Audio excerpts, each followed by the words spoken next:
Ladies and gentlemen, damas y caballeros, welcome to the Eagle Talk Show. Bienvenidos al show de las águilas. Por favor, please stand up and welcome your host, Micah Ariano.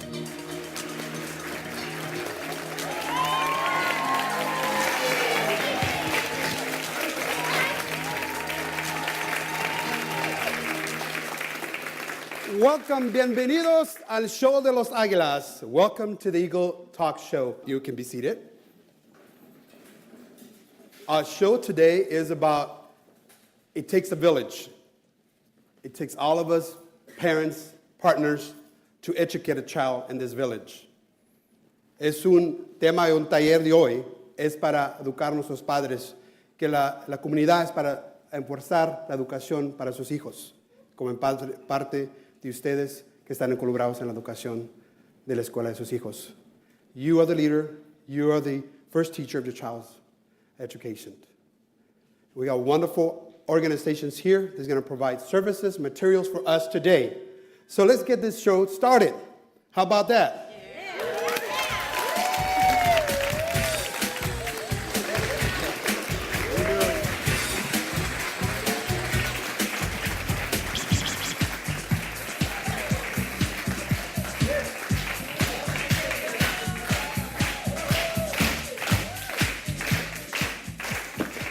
Welcome, bienvenidos. Today we're going to learn more about how we can engage our parents and the school setting, especially with this Austin Independent School District. And it's you as the leader that we need you to partner with us. And so when we started about a year ago with our first guest, we brainstormed with this, what we need to do something different, kind of flavor it in the school setting. This is the first time we have a talk show at Walnut Creek. So welcome, my first guest is Paul Perez, our principal here at Walnut Creek. Let's welcome Mr. Paul Perez. Eagle tip, attendance. Minnesota University's research has found if a child is on time every day in school, more likely that child as an adult will not miss too much work. How about that? That's a little Eagle tip for the day. Paul, welcome. Thank you. I know, bienvenido, and I know we brainstormed about this project about a year ago. Oh, yeah. Share with us the new change in innovation, el cambio, por qué, why. Well, you know, Michael, when we talked about this, one of the things that we talked about was that every community has value, and every community wants the best for their students. You know, a lot of times people see a community like ours and it's always, they see the negative side first. But what we have to do is bring out the positive. We are a community. Our school needs to be a community center, but more than that, it has to be the center of the community. That's very good. So it's us reaching into the community. Correct. And the community reaching to us. Correct. To enforce, para enforzar. Nosotros vamos a la comunidad viene a nosotros a la escuela, porque es bien importante. That's right. And, you know, the whole thing is that we want to increase the academics of our students, but at the same time, show our parents, our community, our business leaders in the community as well, not only to participate in that, but to go to the next step, engage in that. We want them in the classrooms. We want them to actually help educate our students. They are valuable to us, and so we need to make sure they understand that we value them. So what is the expectation as a principal here, or what is your vision? And as we launch this show in the school district, and everything happens at Walnut Creek, most of it, you know that, right? Yes. Todo pasa en Walnut Creek, some reason, you know? So Yeah. Share with us, what is your vision, what is your expectation? Well, my vision is that the community members, our parents, our teachers, our scholars all work together, and that we see each other not just in passing, not just asking for donations and for a check. We want them to, the vision is for them to actually be in the building often, every week. And, you know, we do that in lots of ways. We have mentors from Seedlings. We have our ACE mentors. We have AmeriCorps. We have, you know, and so it's encompassing everybody. But on top of that, we also need to educate our parents. So that's why we also have programs like our ESL classes. And the thing is to be open to everything. Anything that will benefit our parents, that will benefit our students, that will benefit our community, that's what we're here for. And that's what we call it. It takes a village, right? It does. Toma una comunidad a educar a nuestra comunidad, a nuestros padres, para impulsar la educación de sus hijos, to enforce the academic higher education for their child. That's right. Tell me, who pretty much was your mentor as a child? What got you to this field in education, Paul? I thought about this, and I have to think back to one of my principals, my elementary principal. His name was Mr. Waniak, and what I remember most is that he paid attention. He noticed me at a time when a lot of people were overlooking me. And when he paid attention, he was able to make a connection with me, and I felt a connection to the school and was able to prosper. Good. So as a child, who was your mentor as a child in the house? In the house, it was my father. Your father. Was your father an educator? Was your father... No, my father was an immigrant. He came from Mexico, and he worked his way up. He started as a dishwasher, and he got himself educated, became a computer engineer. But every step of the way, every day, mijo, you got to go to school. Necesitas que ser mejor que yo hice. You got to do better than I'm doing. And we can relate that because as my mom, as you know, my mom has crossover, but she was our mentor and a leader. As a single parent, our goal was, Paul was raised in the economic challenge environment, where they call it, public housing. And back then we used to call it the ghetto. Yeah. And so it's really have changed. And so my mom said the way out here, it's called a ticket, and the ticket is called diploma in education. That's right. My mom was very firm. I don't know about your family, but we now understand as adults why they played that role, because they knew in their environment. I know my mom played that role because she knew her environment. She had to be the lion in there. So we can kind of relate into that. Absolutely. And so where do you see the show going in the next couple of months? And what do you expect from the parents in the community? Well, what I expect is that we will be able to inform more of the community, make sure that they understand that they're welcome here at Walnut Creek. And really, they're welcome at any school in the district to come in and be part of their child's education, make sure that they feel that they have the right to question what is happening to their child in the classroom, and make sure to give us guidance in how to better help their child. Because like you said, they know their children best. We get to know them and love them as we go throughout the school year, but sometimes we have to start school every year. Right. And it's a new learning, it's learning another child, and how do we meet their needs? We need them to help us jumpstart it so we don't waste time. Right. What's been your challenges in your career? My challenges has been, growing up as a student, is many times people would tell me, oh, you can't do that. And so it's really, one of the things that I want to, and I tell the teachers, we have to teach our children to don't let anybody hold them down. Right. And I think we're taught, Paul, and it's a culture thing. We're taught, I see that at HEB, and parents say, we can't afford this, no tengo dinero. And I think we can change that conversation approach to the child, say, let's just save money. Let's find a way to save money. And I think the programming that negative, positive negativity in the process of learning, the child comes and hinders that child to be potential in their lives. I think as a parents, we can change those behaviors, those pattern learning behaviors, I think. What do you see how's your administration engaged with the community? Myself, my assistant principals, Juan Zia, Charles C. Johnson, what we do is we have an open door policy. A lot of times, when parents come, they'll go, it's hard to find you, but if they come to the office, we tell our secretaries, no, parents are important to us, the community is important to us. If they want to see us, call us on our radios. They may have to wait 2 or 3 minutes, but we'll get there, and we'll talk with them, and we'll solve problems, and we'll work together. That's very good, because what happened in Connecticut, a couple of months ago, share with us, you implement some safety implementation in school, and I think it's for the safety of the kids. Because a lot of parents come in and say, "What's the changes?" Just share with us briefly on why do we make those changes.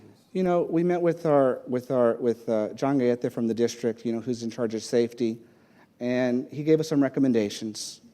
The biggest recommendation is to limit the amount of entries into the building.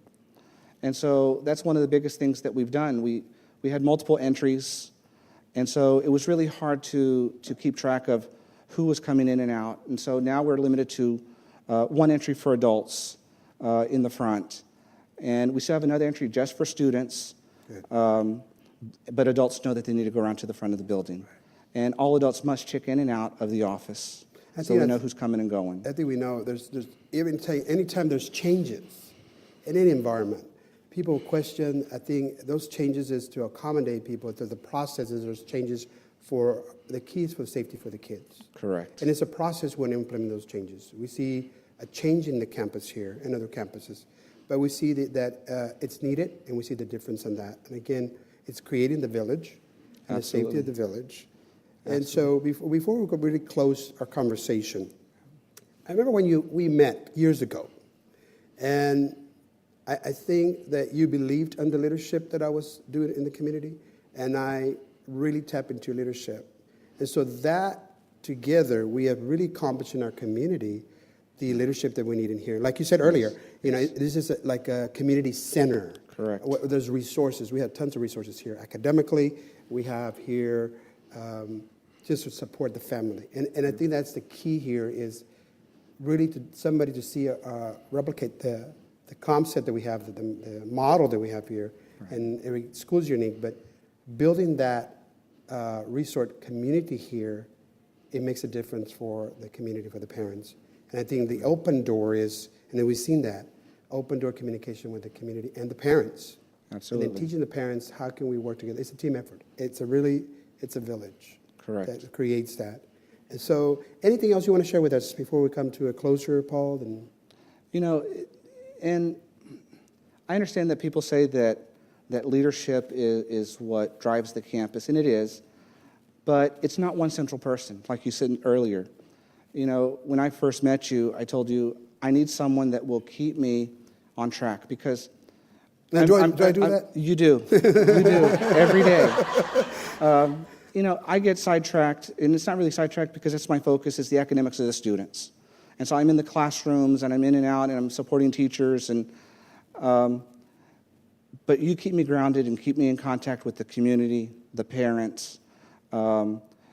You inform me of things that I may not be aware of. And so, like you said, you know, it takes a village. It takes all of us. And so, again, I thank you for your leadership as well, because I can't do it by myself. It takes all of us. And I think that the leadership part, people understand that part of the leadership is you don't have to agree with that situation, but, you know, find a solution to that. So, Paul, we want to thank you. Let's thank Paul for being here today. He's a wonderful guest. Thank you. And so, our second guest, we'll talk about attendance and how we can straighten attendance in really in this little village. Becky's from North Park Dental Family Center. Join us, please. Thank you very much. Thank you, thank you, thank you, thank you. Have a seat. She'll talk about a lot of partners are coming to the school system and said how we can really improve the attendance, either through incentives, either through some leadership. And Becky's going to share with us, you know, what is North Park Dental, what services, and how are they being engaged with us? Becky, welcome. Good morning, Micah.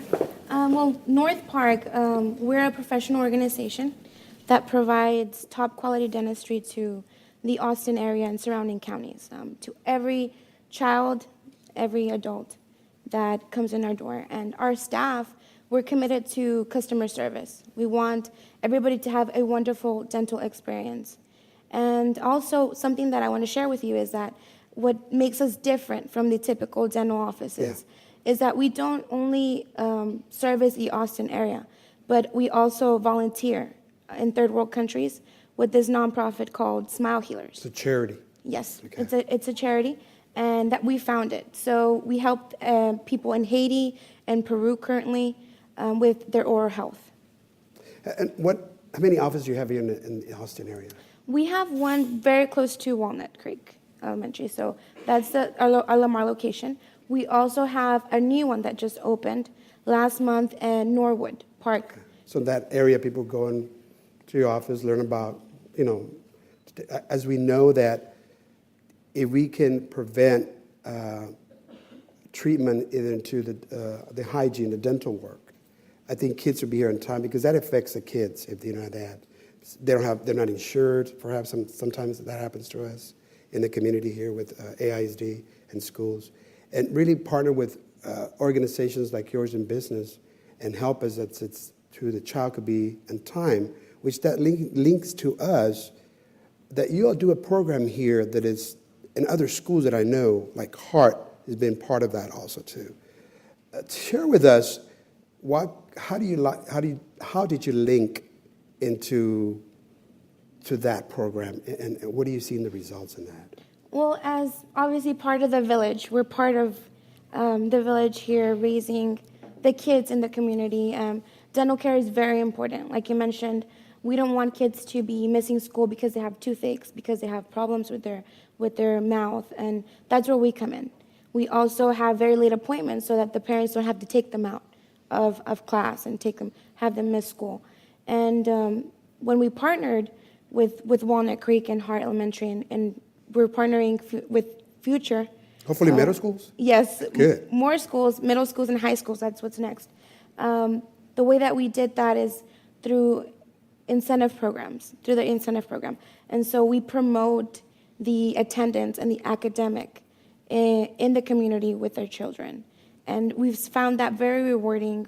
We've given, the first year we did scooters. This time we've upgraded to tablets, to iPads pretty soon. So you see, parents, you see that, parents? They're working hard here with us.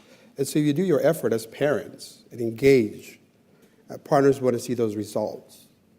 And that, go ahead. Exactly. And it's very rewarding, too, because just recently I had a call yesterday from one of the winners, and it was very heartwarming to hear that the kids are happy, the parents are happy, and it's very important because the parents engage in the success of the kids. Right. They help out by making sure they're here on time, making sure that they are studying and doing their homework, and in tied to that, they get these prizes. They enter in these raffles, and they use these tablets for further academic purposes. And it motivates them. And not only motivates the family, the child. It's a lotto at the end of the semester. We've done that. It's a lotto, so the child really gets motivated. The attendance and the A and B on a row. The parent was here yesterday, the one you're talking about, and I asked a conversation with the parent, and what keys, what tools are you using for your child to continue being successful academically? It's amazing what he shared with us, and there'll be another show later on where really we ask parents to come in as part of the guests and to educate the parents keys, resources to tap into what other parents need to really the higher education for their child. So, that's very, very key for us to you as a business leader to be part of our organization. What else are you doing besides? How do people go to your services? Is there besides the program? What services you provide in the community? Well, the services that we provide pretty much are, and that's something that we want to make sure that everybody knows that we are a family practice. Okay. So we see from the baby to the grandpa. Or So the you're not grandma. corporate? No, Wow. we're not. See, that's the difference, folks. We tend to educate, really encourage our parents to go to the mom and pop stores and business and we're all for corporate too, because one of our underwriters is going corporate also too. But helping that community, the village, it's very, very key because those businesses bring revenue, like you all bring revenue. So sure, continue. Exactly, and so that's what I was telling you about, that we're very committed to that. We're very committed to our patients. We provide them, we make them comfortable because nobody likes to go to the dentist, especially the kids.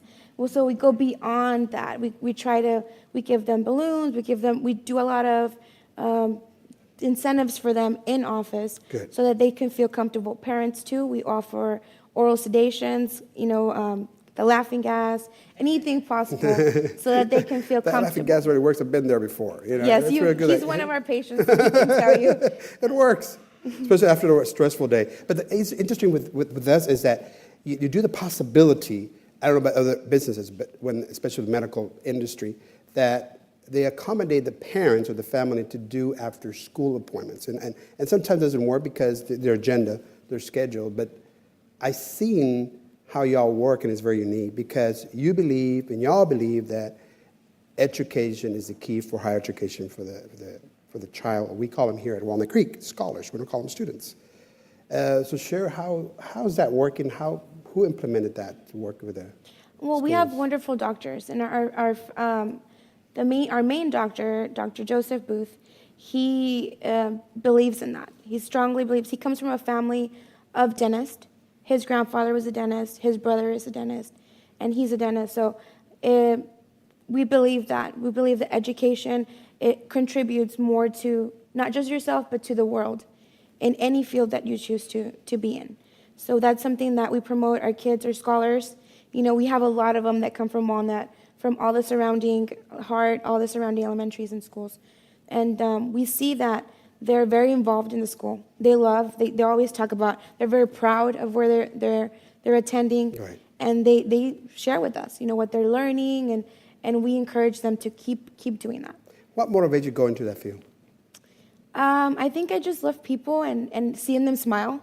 I think that's important. I'm always smiling, so I believe that, you know, when somebody feels very in tune with their teeth, they feel confident.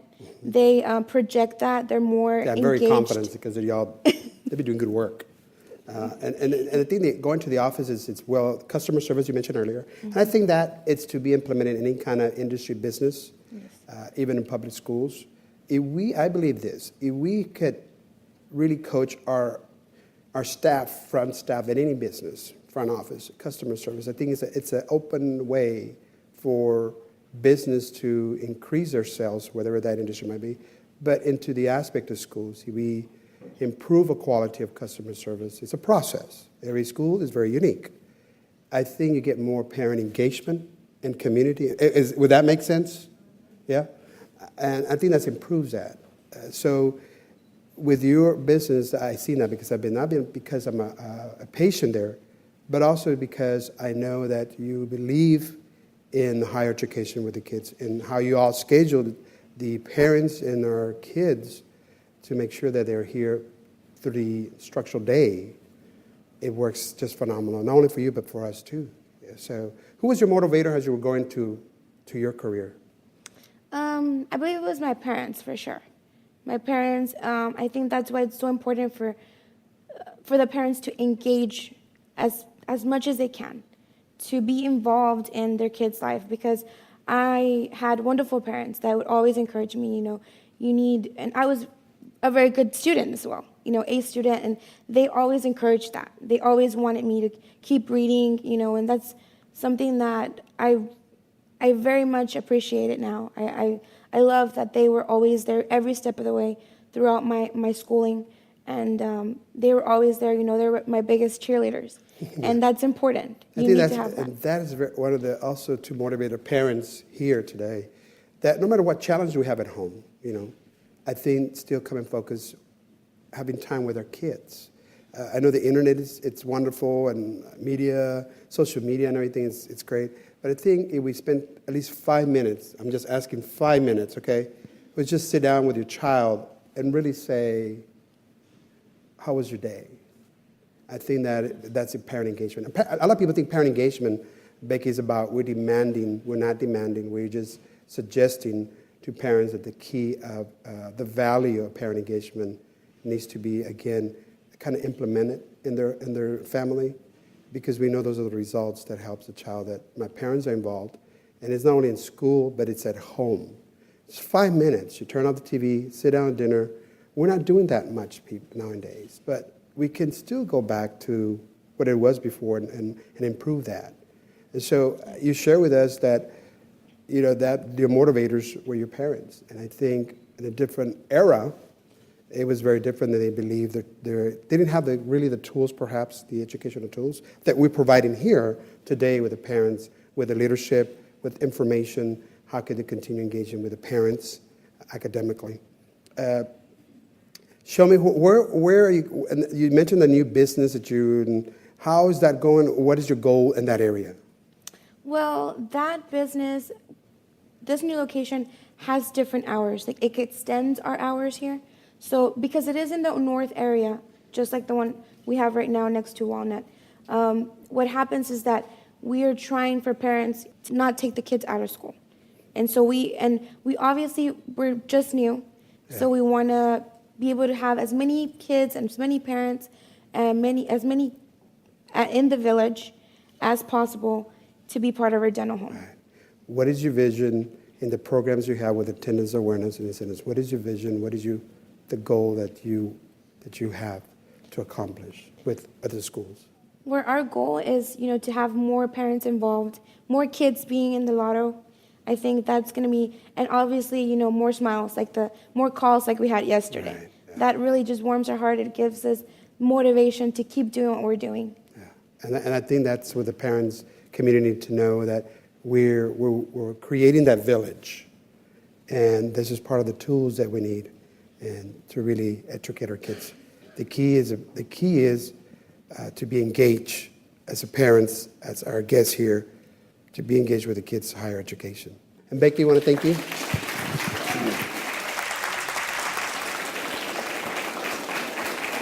So as I mentioned to you, she talked about attendance. So as we know that attendance affects our child's career and goals.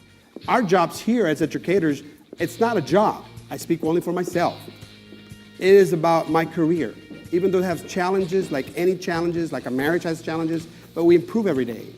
And so the attendance is very key. We see the results of leaderships coming together, business, to increase the awareness of attendance.